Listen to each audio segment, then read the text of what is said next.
OK, takže jsem zpět. A ještě jednou, aby to taky jako nepostřehli, protože mi teď byla mlka. Takže jsme udělali pranko. Bude to trošku pranko a prank. Takže v pohodě. Jak bych to popsal? Prostě jsem mu volal, řekl jsem mu, že protože on si něco s ním vyřizoval. Prostě hned, on mě zakmaral. Ještě, jo, teď mává.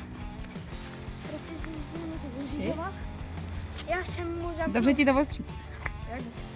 Já jsem mu zamknul skřínku a já jsem mu teď řekl, že jsem mu ukradl, jakoby, víte, jak máte klíčenku a to železný.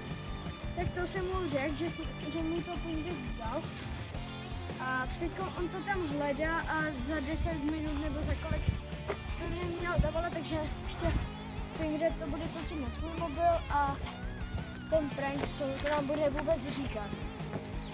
Takže pokud chcete třeba nějaký prankoly zase nebo prostě něco, prostě jestli se vám tu ta série pranků líbí.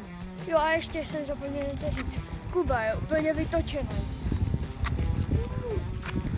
Takže to vypadá, že je kapusta. Je v salátě. Já tím rajčatovým tlaky. Nevím, co kapusta dělá v